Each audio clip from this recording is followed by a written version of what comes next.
त्रिशूल news, विदर्भाचा बुलंद आवाज. चौकशी झालेली आहे. या 8 तासामध्ये अनेक प्रश्न विचारले गेलेले आहेत.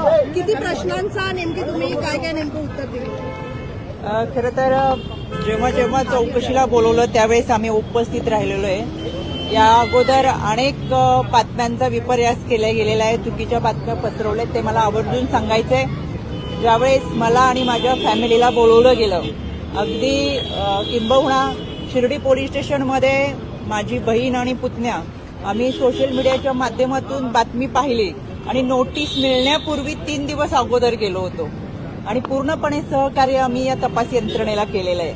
मीनाक्षी, आवर्जून सांगायचं म्हणजे ही 11 ते 7 वाजेपर्यंतची ही वेळ आहे. याच्यामध्ये 4-4.5 तासाची चौकशी झाली. याच्यामध्ये जबाब नोंदवणं, टाईप करणं, लिहून घेणं, मधला लंच ब्रेक असा बराचसा काळ होता. पण त्यांचे जे काही प्रश्न होते त्या सगळ्या प्रश्नांची उत्तरं दिलेत आणि मी पहिल्या दिवशी जे सांगितलं होतं ते आजही सांगते. खरात प्रकरणामध्ये खराशी आमचा कोणताही आर्थिक व्यवहार नव्हता, कोणत्याही जमिनीमध्ये आम्ही पार्टनर नव्हतो. त्याच्यामुळे बाकीचे प्रश्न उद्भवत नाही. विचारले गेले होते, काय नेमके प्रश्न विचारले गेले होते? मला असं वाटतं सगळ्याच अहवालामध्ये जे काही पुढे तपास होईल त्या तपासामध्ये काय प्रश्न होते ते समोर येतील. खरं तर आर्थिक व्यवहाराच्या संदर्भातच प्रश्न होते, पण आर्थिक व्यवहारच कुठं नसल्यामुळे त्यांना काही बाकीचे प्रश्न उद्भवले नाही. एसआयटी आणि ईडीचे प्रश्न काही सेम होते का? असं काही एसआयटीचे प्रश्न वेगळे होते, ईडीचे प्रश्न वेगळे होते आणि या तपासाला त्यांना उत्तम प्रकारे आम्ही सहकार्य केलंय. इथून पुढेही कधी त्यांना सहकार्य लागलं आता अजून तसं काही सांगितलेलं नाही. प्रतिभाताई आणि मुलाचा देखील यामध्ये ईडीची चौकशी झालेली आहे. काही बँकेमध्ये पैसे जे आहेत ट्रान्सफर झाल्याचं समोर आलेलं आहे, तर हा थेट व्यवहार आहे असं कळतंय. मी यापूर्वी सुद्धा एक फेसबुक पोस्टच्या माध्यमातून सांगितलं होतं, आज देखील आवर्जून सांगते. समता पतसंस्थेमध्ये जे प्रतिभा चाकणकर आणि तन्मय चाकणकर यांच्या नावाची जी खाती खोलली गेली ती बनावट खाती होती.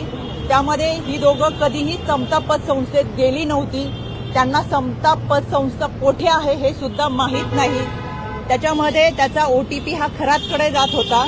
त्या ठिकाणी या दोघांच्या सुद्धा या खात्यामध्ये कुठेही सह्या नव्हत्या आणि केवळ या दोघांचीच नाही तर जवळजवळ माझ्या माहितीप्रमाणे 125 ते 150 लोकांची बनावट खाती काढलेली आहेत.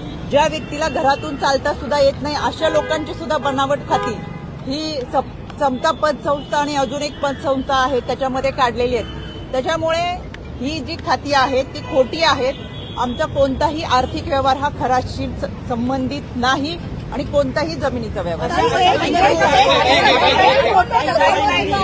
गुवाहाटीला तुमचा गेलेला पहिली गोष्ट, गुवाहाटीचा जो फोटो तुम्ही पाहिलेला आहे त्याच्यामध्ये हा फोटो जो आहे तो माझ्या फॅमिली सोबत, खराची फॅमिली आहे.